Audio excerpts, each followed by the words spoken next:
नमस्कार मित्रांनो, मी संजय लवडे. आपल्या चॅनल मराठी चॅनलमध्ये आपलं स्वागत आहे. तर आज आपण बघणार आहोत की लर्निंग लायसन नंतरची जी प्रोसेस असते ती कशा प्रकारे प्रोसेस करावी लागते. पक्का लायसन आपल्याला कशा प्रकारे काढता येते, काय प्रोसेस आहे ते आपण या व्हिडिओमध्ये बघणार आहोत. तर व्हिडिओला शेवटपर्यंत बघत राहा, जेणेकरून तुम्हाला पूर्ण व्हिडिओ समजून जाईल की कशी प्रोसेस असते, ऑनलाईन कशा पद्धतीने प्रोसेस करण्यात येते आणि कशी करावी हे तुम्हाला नंतर लक्षात येईल. तर व्हिडिओला शेवटपर्यंत बघत राहा. व्हिडिओला आपल्या नवीन असाल तर चॅनलला तर लाईक आणि सबस्क्राईब करायला विसरू नका. तर चला तर मित्रांनो, बघूया की आपण काय प्रोसेस करणार आहोत. तर सगळ्यात पहिलं आपल्याला परिवहन या साईडवरती यायचे.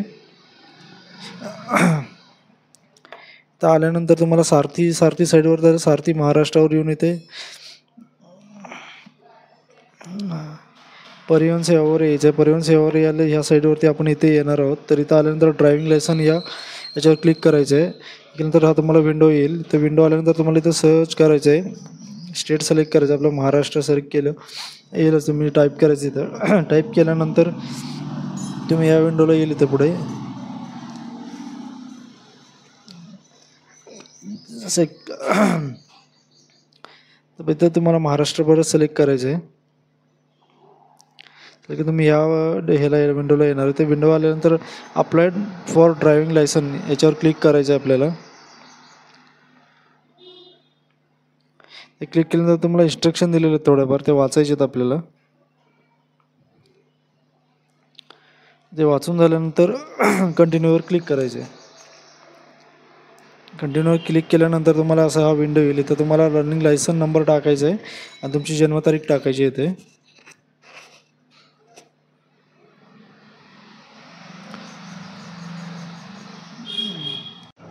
इथं तुमची जन्मतारीख लर्निंग लायसन नंबर आणि जन्मतारीख टाकल्यानंतर आपल्याला इथं ओके करायचं आहे. मी इथं लर्निंग लायसन नंबर टाकून, तर हा तुमचा लर्निंग लायसनचा नंबर असो, जे तुम्ही लर्निंग लायसन दिलं असेल त्याच्यावरचा हा नंबर असतो. तो हा नंबर टाकायचा आहे आपल्याला तिथे. तर मी इथं लर्निंग लायसन आणि जन्मतारीख टाकलेली आहे, तर आता ओके करतोय. ओके केल्यानंतर तुम्हाला पूर्ण डिटेल तुमची कॅप्चर होणार आहे इथे, तुम्ही जी भरलेली आहे लर्निंग लायसनसाठी. इथं तुम्हाला काही भरता येणार नाही आहे, फक्त तुम्हाला इथं तुमची इन्फॉर्मेशन पूर्ण दिसणार आहे. तुमचं नाव, डेट ऑफ बर्थ, पत्ता, सगळी तुमची बेसिक डिटेल दिसणार आहे. इथं आपल्याला काही चेंज करायचं नाही आहे, फक्त तुम्हाला इथे सबमिट करायचं आहे. काही कारण चेंज इथं काहीच होणार नाही आहे तुमच्याकडून. तर फक्त इथं खाली येऊन आपल्याला इथं चेक सबमिटवरती क्लिक करायचं आहे फक्त.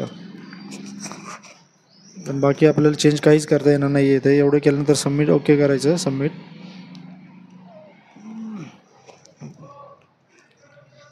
करून तर तुम्हाला पूर्ण तुमच्या ॲप्लिकेशन नंबर येणार आहे नवीन. तो ॲप्लिकेशन नंबरची आपल्याला इथे याची प्रिंट काढून ठेवायची आहे.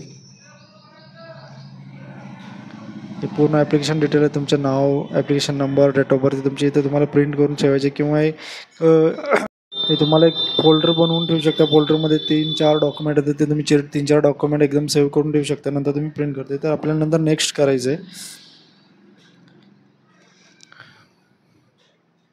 नेक्स्ट केल्यानंतर तुम्हाला इथे तुमचे बाकीचे डिटेल दिसून जातील, जे तुम्ही फॉर्म भरलेला असतो.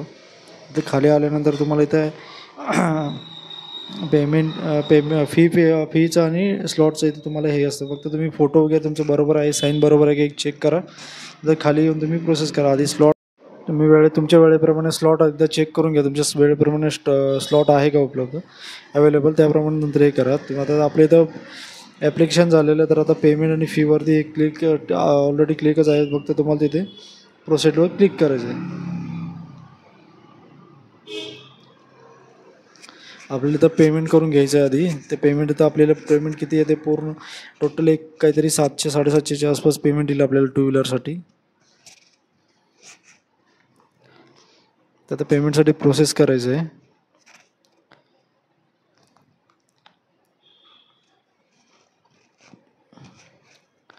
तर प्रोसेस केल्यानंतर मला असा विंडो दिसेल परत.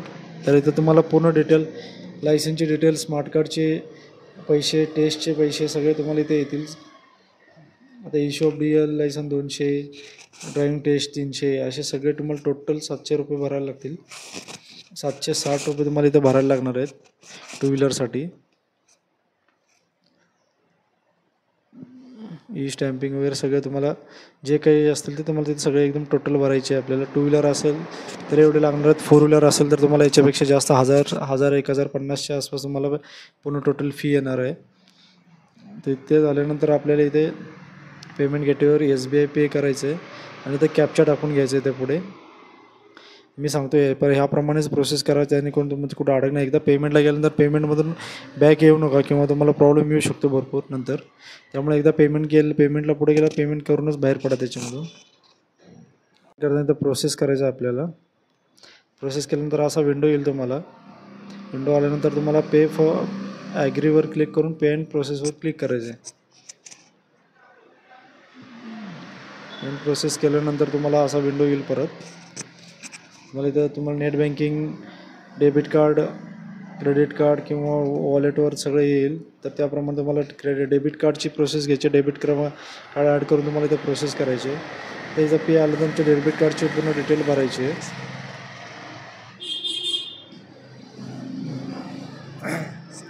डिटेल टाकल्यानंतर पेमेंट सक्सेस झालेलं आहे आपलं. तर सक्सेसवर नंतर क्लिक करून आपल्याला इथं रिसिप्ट काढून घ्यायची. तर रिसिप्टवर क्लिक करायचं आणि तुम्हाला इथे कॅप्चा टाकून प्रिंट रिसिप्टवर रिसिप्ट काढायची.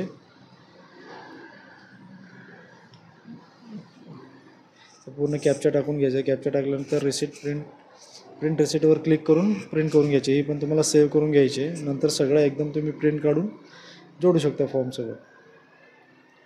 मी तर सेव्ह करून घेतो आहे. तर आता तुम्हाला इथं बॅक येता येणार नाही आहे. तुम्हाला एकतर नेक्स्ट असेल किंवा इथं होम असेल. तर इथं होम आहे तर होमवरती क्लिक करायचं आपल्याला. होमवरती आल्यानंतर ॲप्लिकेशन डिटेलमध्ये स्टेटसमध्ये यायचं आपल्याला परत. ॲप्लिकेशन स्टेटसमध्ये आल्यानंतर तुम्हाला तुमचा application number, date of birth आणि कॅप्चा टाकून तुम्हाला प्रोसेस करायची आहे. तर पूर्ण तुमची detail application number, date of birth टाकायची. टाकून सबमिट केल्यानंतर तुम्हाला पूर्ण तुमची परत आहे तसं डिटेल येईल. आता इथं तुम्हाला पेमेंट कंप्लीट झालेलं दिसेल. आता फक्त DL स्लॉट ब्लॉक करायचं आपल्याला, बुक करायचं. बुक केल्यानंतर तुम्हाला इथं तुमचं स्लॉट बुक होऊन जातं. आता बुक करण्यासाठी प्रोसिडवर क्लिक करायचं आहे. प्रोसिडवर क्लिक केल्यानंतर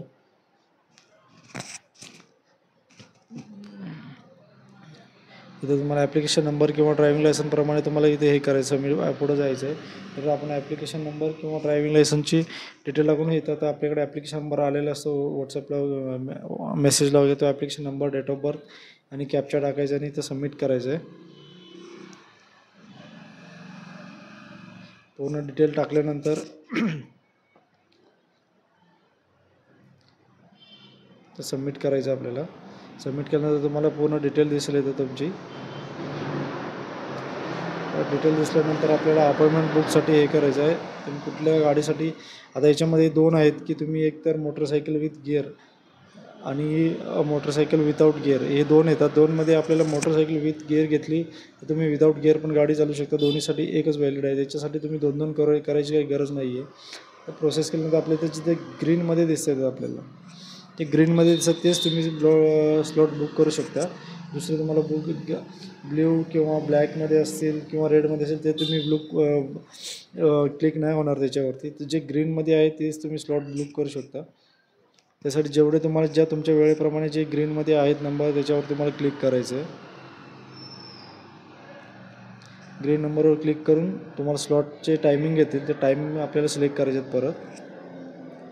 तर तुम्हाला टायमिंग दिलेलं असेल. तुम्हाला कुठल्या 11, 10, 11, 12 ते तुमच्या वेळेनुसार तुम्ही ते स्लॉट बुक करून घ्या. कुठल्या तारखेला जे ग्रीन दिसतात ते तुम्ही त्या डेटला तुमचे बुक करू शकता स्लॉट. त्यामुळे तुम्ही त्या ग्रीनच्या डेटवर जाऊन तुम्हाला अपॉइंटमेंट टायमिंग सिलेक्ट करायचं आहे. टायमिंग सिलेक्ट करून बुक स्लॉटमधून स्लॉटवर क्लिक केलं तर तुमची अपॉइंटमेंट बुक होऊन जाणार आहे याच्यामध्ये. तर बुक स्लॉट केल्यानंतर तुमची अपॉइंटमेंट बुक होईल. तर मी अपॉइंटमेंट माझी बुक करून घेतलेली आहे. बुक केल्यानंतर तुम्हाला सिक्युरिटी कोड येईल. ईमेलवरती किंवा मोबाईलवरती जो तुम्ही मोबाईल नंबर दिला त्याच्यावर तुम्हाला OTP येणार आहे. तो OTP आपल्याला टाकून इथं सबमिट करायचं आहे. परत सबमिट केल्यानंतर ही तुमची कंटिन्यू करून बुक स्लॉट करायचं आहे. बुक स्लॉट केल्यानंतर तुमची त्या दिवसाची ही तुमची रिसिट येणार आहे की ते कोणत्या दिवशी कुठल्या टायमाला तुम्हाला तिथं पोचायचं आहे ते बघून घ्या. तुम्हाला रिसिट येणार, ती रिसिटची प्रिंट काढून ठेवायची आपल्याला. हे सगळे डॉक्युमेंट घेऊन तुम्हाला तुमच्या ठरलेल्या वेळेप्रमाणे ठरलेल्या तारखेला तुम्हाला RTOला जाऊन ट्रेनिंगला. फक्त जाताना तुमचं हेल्मेट तुमच्यासोबत राहू द्या. हेल्मेट आणि हे डॉक्युमेंट सोबत तुमचे आधार कार्ड असू द्या. आधार कार्ड लागणार आहे याच्यामध्ये. आधार कार्ड ओरिजिनल घेऊन जावा. आधार कार्ड आणि तुम्ही कुठलं पॅन कार्ड किंवा अजून एक कुठलं डॉक्युमेंट जर अपलोड केलं असेल ते तुमचे ओरिजिनल डॉक्युमेंट दोन्ही घेऊन जावा, जेणेकरून तुम्हाला तिथं कुठल्या अडचणींना समोर जावं लागणार नाही. त्याच्या इन्स्ट्रक्शन पण दिलेले आहेत. इन्स्ट्रक्शनमध्ये काय आहे, तुमचे ओरिजिनल डॉक्युमेंट घेऊन जायचे आहेत. परत तुम्हाला अशा प्रकारे आपण पक्क्या लायसन्सची पूर्ण प्रोसेस बघितलेली आहे मित्रांनो. याप्रमाणे प्रोसेस करा, जेणेकरून तुम्हाला कुठल्या अडचणींना समोर जावं लागणार नाही आहे. आणि आपला व्हिडिओ आवडला असेल तर आपल्या चॅनलला लाईक आणि सबस्क्राईब करायला विसरू नका. तर आपल्या नवीन व्हिडिओ बघण्यासाठी आपल्याला चॅनलला सबस्क्राईब करून टाका मित्रांनो. धन्यवाद.